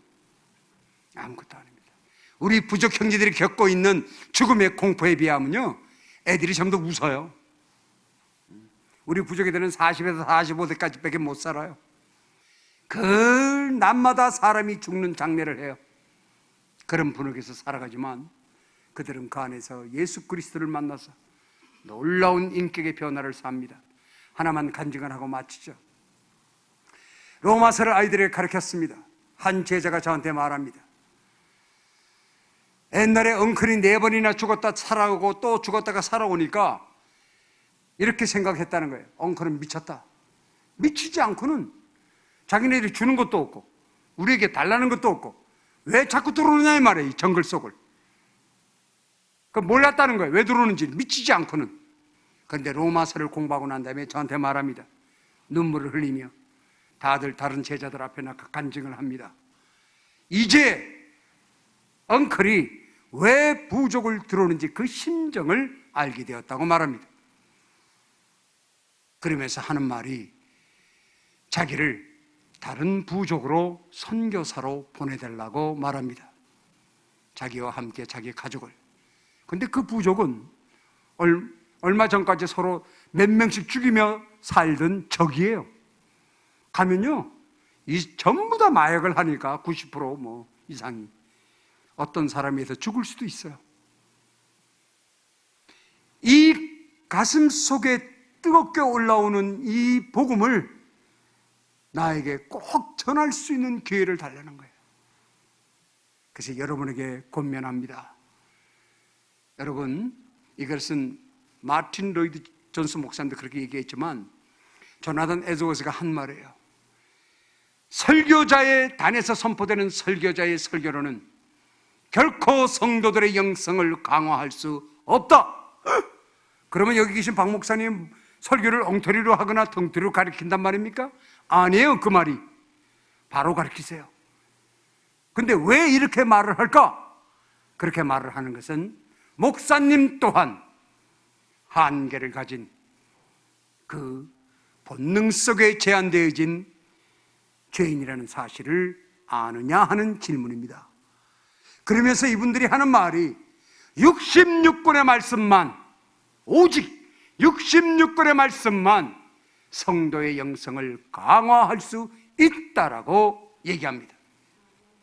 그러니 교회에서 하는 성경 공부와 목사님이 가르치는 성경 공부에 절대로 외면하지 마십시오. 여러분을 살리는 일이며 하나님을 아는 유일한 방법은 성경을 연구하는 거예요. 그래서 성경을 연구하라고 여러분이 유명한 우리 선배 믿음의 분들을 책을 보면 끊임없이 말합니다. 끊임없이 부탁하는 것이 성경을 연구하라. 그래서 그 안에서 하나님을 아는 거예요. 그것이 모든 믿음의 시작이고 회개의 시작입니다. 그래서 여러분의 삶 속에 참으로 온유가 있어요. 복음의 2분만 더 할게요. 복음의 그 열매가 있는데 용서받는 열매 이외에 가치관의 변화가 일어나면요, 그 가치관의 변화를 말하는 사도 바울의 말씀이 가득해요. 그러고 나서 여러분이 지금 회개한 다음에 성경을 읽으면 사도 바울의 말씀이 그냥 동의가 일어나요. 아멘, 아멘. 왜? 인격이 변화된 같은 사람, 인격이 변화돼서 쓴 거거든, 이거는. 그러니까 인격이 변화가 안 되니까 어려운 거예요. 인격이 회개를 해서 변화가 되면요, 사도 바울의 말이 다 이해가 되는데, 한 가지가 뭐냐면 내가 알고 있던 모든 지식이 배설물 같다 하는 말에 바로 동의가 일어나요. 왜? 세상의 모든 것은 생명이 없는 거거든. 생명을 살릴 수 있는 지식이 아니었어요. 그런데 예수 그리스도의 십자가의 죽으심과 부활은 죽은 자를 살리고 사마리아인과 유대인들의 그 갈등을 회복하는 유일한 방법이라는 사실을 그의 삶을 통해서 발견했기 때문입니다. 엄청난 일이죠. 그래서 이 모든 사도 바울이 쓴 서신에 여러분도 놀라면서 읽을 수 있어요. 아, 이 얘기를 하는구나, 이 얘기를 하는구나. 세상이 십자가에 대해서 못 박히고, 나 또한 십자가에서 못 박혔다는 말이 뭔지를 그냥 읽으면 빵 하고 와요, 그냥. 왜? 세상이 뭐예요? 죄가 십자가에서 다 죽었다고. 그러니까 자기의 가치관의 변화를 말하는 거예요. 여러분, 가치관의 변화가 일어나면 가장 중요한 것이 뭐냐는 질서가 잡혔다는 거예요. 그렇죠? 옛날에는 오직 의사가 되는 게 삶의 목표였는데, 그래서 돈 버는 게, 의사가 되는 것이 수단이 되어버렸단 말입니다. 여러분이, 자식이. 그러면 그 수단을 이루기 위해서 무엇의 목표? 하나님의 이름과 영광을 위한 그 새로운 가치가 세워지면, 의사가 되겠다는 것이 수단이 되면 여러분의 자녀는 결코 공부를 게으르하지 않습니다. 그것이 무슨 일이든 말입니다. 집에서 설거지를 하는 주부를 하더라도 그 일을 보고만 해서 가치관을 확립하면 그 일이 얼만큼 소중한가를 인식하게 되기 때문에 불평이 없어져요. 이것이 복음의 능력입니다. 아무리 어려운 일이라도 내가 처 있는 그 자리에서 꽃을 피우는, 복음의 열매를 피우는 그 일을 감당한 콜링받은 그리스도인 사실을 인식하게 된다, 이 말입니다. 그래서 능히 고난을 이겨나갈 수 있는 거예요. 능히 고난을. 앉아서 기도만 하면서 공부도 안 하고 게으름만 피우는 것이 아니라 어떠한 자리에서든 그곳에서 그리스도의 인격으로 어떤 것이 바른 가치관인 것을 드러내는 삶을 살 수 있는데요, 그 다음에 되면 삶의 이상이 생겨나요. 이 말을 하면 사람들이 기독교, 제 친구가 그래요. 교회에서도 삶의 이상을 가르치고 그러냐? 그건 철학자나 하는 소리인데. 교회가 하나님의 말씀이 아니면 삶의 이상을 제시해주거나 인도하는 어떠한 철학도 존재하지 않아요. 그런 거 아셔야 돼요. 하나님의 말씀 안에서만이 우리의 삶의 유일한 가치인 그 삶의 이상을 세워주는데, 그것이 하나님의 일을 하는 것이 얼마만큼 이 땅에 살아가는 자녀로서의 최고의 가치를 가졌는지를 인식하게 되는 거예요. 자, 그러면 하나님의 선물을 줍니다. 첫 번째 선물, 좀 짧게 얘기해 드릴게요. 여러분 다 아실 수 있을 테니까. 첫 번째 주시는 설문요, 온유함이에요. 이게 어마어마해요. 무거운 짐진 자들아 나에게 오너라. 나는 온유하다고 얘기하셨죠? 이 온유는요, 심령 깊은 곳에서 우러나는 것인데, 이 온유를 소유하면 세상이 감당치 못한 자가 되는 것입니다. 어떠한 고난과 어떠한 유혹이 와도 결코 그 믿음은 흔들리지 않아요. 근데 온유 다음에 있는 열매, 그리스도인인지 아닌지를 알려면 열매를 보라 그랬지 않습니까? 이 열매는 행위를 말하는 것이 아니에요. 행위는 그 다음에 열매고, 어떤 열매가 일어나냐면 겸손의 열매가 맺혀져요. 이건 변함이 없어요. 전 세계적으로 뭐 누구든지 겸손의 열매를 그리스도인은 반드시 맺게 되는데, 그러니까 구원받은 사람만 한해서 이게 없다면 그는 장로라도 소용없어요. 선교사라도 소용없어요. 겸손의 열매가 맺히는데, 이 겸손은 겸손을 떠는 것을 말하는 것이 아닙니다. 아는데 모르는 척, 가졌는데 안 가진 척이 아니라, 겸손이 어떤 것을 내포하고 있는 겸손이냐 하면, 내가 참으로 부족한 자임을 공감하는, 내가 정말 부족한 자임을 인식하는, 내가 정말 부족한 자임을 동의하는 그 겸손이에요. 누구를 대상이 있어야 부족한 걸 알 거 아닙니까? 이 대상이 세상의 세계관이 아니고 인격적인 그 성삼위 하나님 앞에, 그분의 성품 앞에 나를 비춰봤을 때의 부족함이에요. 아시겠습니까? 그 겸손함을 그리스도는 열매로 소유하는 것입니다. 그래서 그 안에서 일어나는 기쁨 때문에 크리스천의 리액션, 액션이 나오는 거예요. 이웃을. 그래서 양심이 화인 맞은 것이 풀리고, 처음에는 한 가닥 두 가닥이 풀리는데, 내가 악을 싫어하는 것에, 선택하는 것에, 악을 멀리하는 것에 도움이 돼요. 점점 절제할 수 있도록. 근데 이 양심이 점점 선모가 강해지면, 커지면 어떤 일이 일어나느냐면, 복음을 내가 행하는 것이 아니고, 종교생활을 하는 것이 아니고 누리게 된다는 것입니다. 범사에 감사함을, 항상 기뻐함을, 쉬지 않고 기도하는 것을 여러분이 행위로 하려 한다면 여러분들은 종교생활을 하는 거예요. 그 여러분 스스로가 만들어 놓은 바벨탑, 그 벽돌을 쌓는 일 외에는 아무것도 하는 것이 없어요. 그런데 회개를 함으로 인해서 우리가 양심이 섬세하게 살아나면 항상 감사하게 되고 기도하고 기쁨이 안에서부터 폭발적으로 솟아납니다. 이것이 그리스도인의 양심이에요. 이것이 그리스도인의 인격입니다. 사랑장도, 고린도전서의 사랑장도 그렇게 사랑장을 지키는 것이 아니고, 내 안에서 인격 장애, 상대성 빈곤으로부터 고침을 받았기 때문에 내 안에서 양심을 통하여 사랑이 쏟아져 나오는 거예요. 그래서 그 사랑을 누리는 겁니다. 누리는 거예요. 변화된 인격으로. 그것이 바로 이미지 오브 갓, 하나님의 그 형상이 회복되어진 진정한 그리스도인의 삶을 살아갈 수 있는 것입니다. 그것은 모든 문제의 해결점이에요.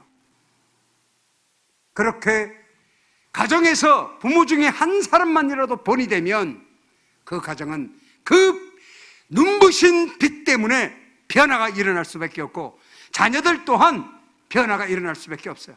왜? 하나님이 온전하신 분이니까. 그렇죠? 왜 우리에게 그런 자긍심이 있습니까? 하나님이 온전하시니까. 그래서 하나님은요, 진리셔야 하고, 하나님은 타입이 있으시면 안 돼요. 하나님은 거룩해야 되고, 하나님은 전능하셔야 되고, 하나님은 공의하셔야 되는 거예요. 그래야 성도인 우리에게, 자녀인 우리에게 자긍심을 주시는 거죠. 내가 하나님의 자녀임을. 그것을 모르는 사람들이 하나님의 캐릭터에 반감을 갖는 거예요. 모르기 때문에. 그 본이 되는 삶이 가정은 가정에서, 이 교회는 교회, 제가 청년 시절에도 교회에 본이 되는 선배가 있었어요. 그래서 예배 들어가는 기쁨보다 그 형님 만나러 가는 게 교회의 유일한 기쁨이었다고. 왜 그 형님하고 얘기하면 물어보는 것마다 얼마나 질문을 잘해주는지. 그리고 그 형님이 모아가지고 한 10명 스터디 그룹을 하더니만 기독교 강요 책을 탁 10권 사가지고 선물을 쫙 하시더니만 야, 한 장씩 읽어와. 그러더니만 뭘 느꼈니? 그러면서 매주 모여가지고 빵도 사주시고 말이야. 난 돈도 안 들어. 빵 사주면서 읽어가면서 디스커션하고. 요즘에도 후배들 그렇게 하길 바랍니다. 안 한다면 제발 시작하세요. 그때 난 좋은 책 다 읽었어요. 그것도 나 혼자 읽으니까 잘 몰라. 같이 읽으니까 얼마나 이해가 잘 돼요. 응? 서로 몰라. 10명이 읽어가면 어떨 때는 그 형님만 알고 다른 사람 아무도 몰라. 무슨 뜻인지. 그리고 형님도 설명해 주고. 그런 성경의 바이블 스터디가 이렇게 목사님이 칠판에서 하는 것보다 더 좋아요. 좋은 선배 쫓아다니면서. 왜? 그 선배한테는 이런 것도 물을 수 있어. 해와 달과 별이 하나님이 만드셨다는 거 나 안 믿어져요, 형. 할 수 있다고. 목사님한테는 못해, 입이 무거워서. 감히 목사님한테 가가지고 난 창조주 하나님을 아직 못 믿겠어요. 이 얘기를 잘 하기 힘듭니다, 성도님들. 근데 선배한테는 할 수 있거든요. 난 아무리 교회 와도 뭐 말씀 읽으면 말씀이 꿀단지 같다는데 아무리 봐도 단건 아무것도 없고 졸리기만 하다고 물어볼 수 있는 그런 그런 분위기 속에서 성경 공부를 하는 것이 잘하는 거예요.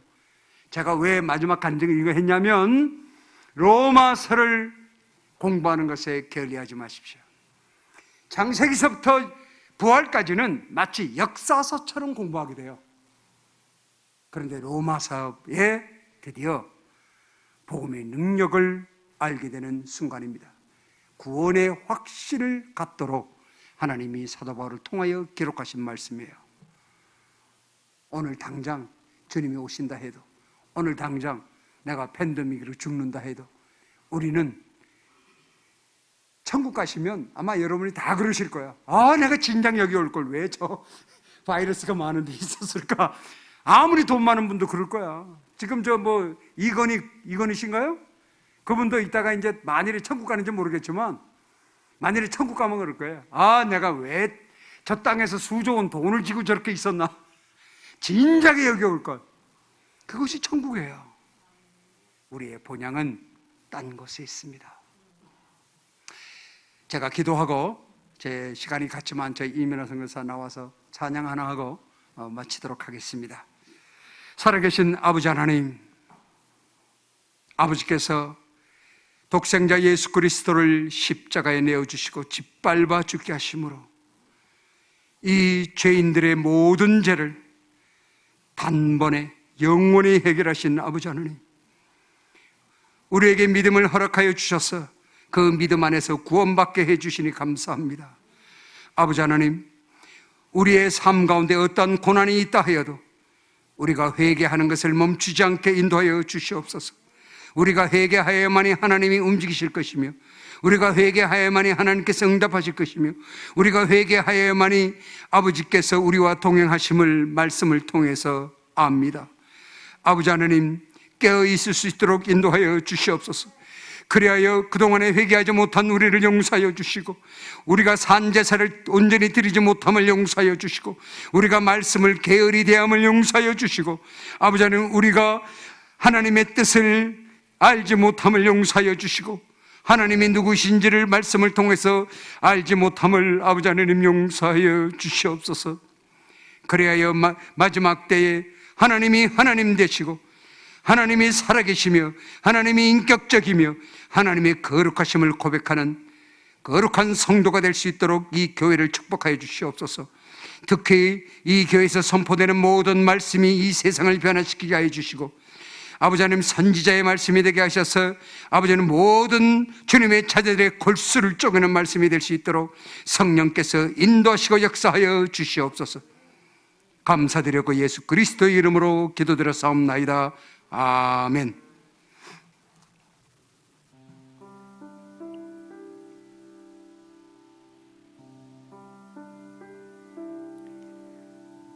사람은 마음으로 계획하나 발걸음을 인도하시는 이는 하나님이십니다. 하나님의 선하신 주권을 순종함으로 이 자리에 섰습니다. 그리고 이 자리를 소망했습니다. 왜냐하면 하나님 이야기하고 싶어서 이 자리에 섰습니다. 선교 그 현장에서 무엇을 하였는가? 남편을 따라가서 얼마나 많이 고생했는가? 그것이 아닙니다. 하나님이 보내시지 아니하였다면 어찌하리요? 로마서에서 믿음은 들음에서 나고 그 들음은 하나님의 말씀이라. 저는 온 세상 모든 사람들이 복음의 이야기, 예수 이야기, 하나님의 이야기를 들은 줄 알았습니다. 그러나 땅끝까지 전해진 복음이 저들은 들었지만 저들이 거부했고 저들이 선택하지 않았다고 생각했습니다. 그러나 예수 믿는 사람들, 그리스도에게 속한 사람들이 복음을 들고 가지 않아서, 아니 들고 들어갈 수 없는, 헬리콥터만 타야 들어갈 수 있는 그곳에 하나님의 말씀을 듣지 못하고 있는 사람들이 있다는 사실에 얼마나 많은 충격을 받았는지 모릅니다. 그리고 그때 하나님이 이렇게 저희 부부에게 말씀하신 것 같았습니다. 내 집에 내 자녀가 많도다.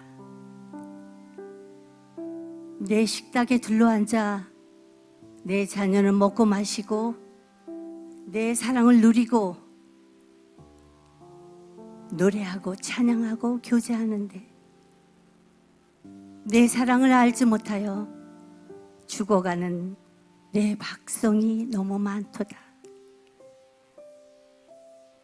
희끗희끗 튀어져가는 창문 너머 추수밭에 나가 일하는 내 자녀가 없도다. 하나님 그렇게 저희에게 말씀하신 것 같았습니다.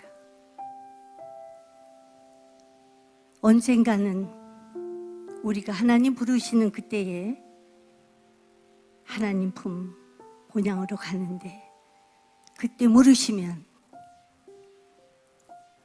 왜 네가 가지 않았느냐? 네가 왜 내 사랑을 너만 누렸느냐? 내가 많은 기회를 주었지만 너는 저들에게 내 사랑을 나누지 않았다. 무엇이라고 너는 나에게 말할 것인가? 그렇게 묻겠다고 하셨습니다. 130년 전에 이 나라 이 땅에 들어온 선교사들, 그 선교사의 피가 이 땅에 뿌려졌습니다. 그래서 하나님은 우리의 어머니의 언어 한국어로 하나님의 말씀을 우리가 뼛속 깊이, 가슴속 깊이 이해할 수 있도록 말씀하셨습니다. 그러나 이 미히부족은 자기들이 어머니 배에서 태어날 때 들었던, 말했던 그 언어로 들을 수 있는 하나님의 말씀이 없었습니다. 성경을 갖고 있지 않았습니다. 그런 사람들에게 보내셔서 저들의 언어로 하나님은 성경을 번역하여 하나님이 스스로 저들에게 말씀하셔서 구원하는 그 현장에서 살아계신 하나님을 경험하고 이 자리에 섰습니다. 저희들이 저들을 구원시킨 것 없습니다. 오히려 하나님이 저들을 구원하셔서 하나님의 기쁨에 참여케 한 축복을 누리고 이 자리에 섰습니다. 어느 한 노인이 이렇게 이야기한 것 지금 잊혀지지 않고 기억합니다. 그 노인 손에 그들의 언어로 된 성경 쪽복음을 들고 이렇게 말했습니다. 아, 이 말이 웬 말인가? 내 언어로 이 나뭇잎에 종이를 본 적이 없어서 나뭇잎이라고 합니다. 여기에 기록된 하나님의 말씀을 보는 것도 놀라운데 내 어머니 그때 내가 태어날 때 들었던 그리고 내가 자라왔던 내 어머니의 언어로 내가 하나님 아버지의 말씀을 내 어머니의 언어로 듣다니 어떻게 표현할지 모르겠다.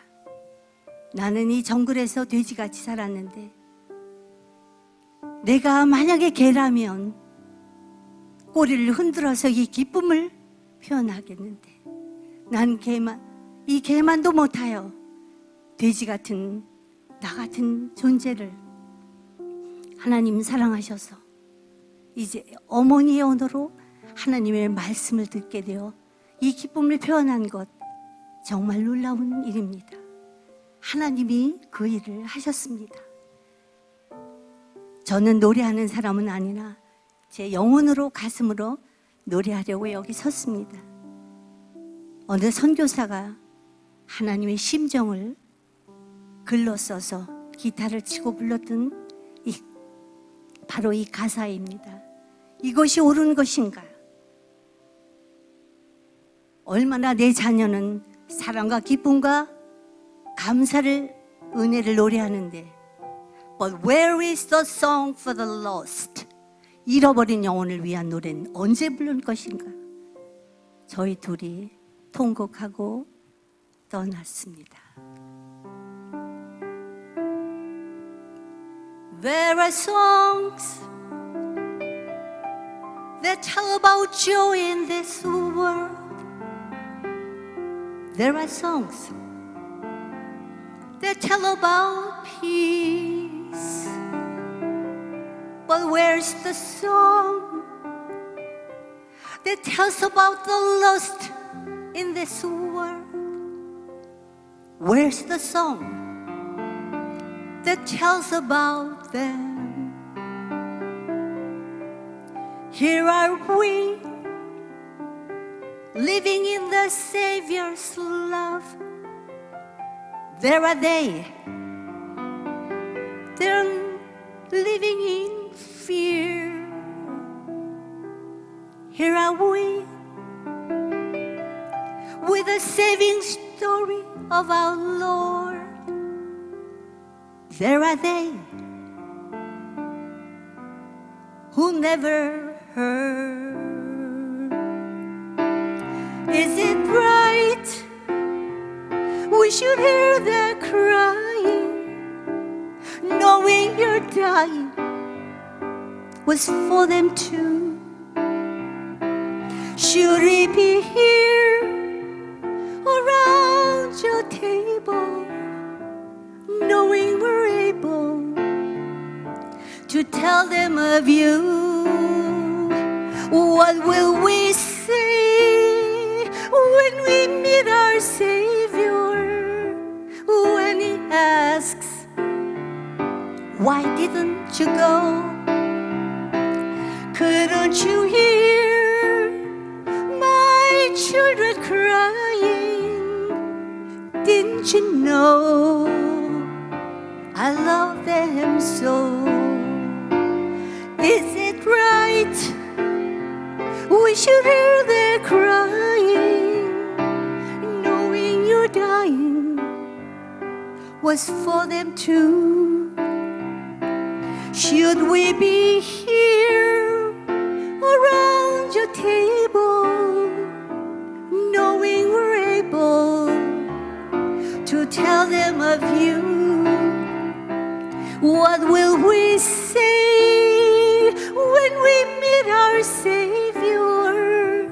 When He asks, why didn't you go? Couldn't you hear my children crying? Didn't you know I love them so? Didn't you know I love them so? Didn't you know?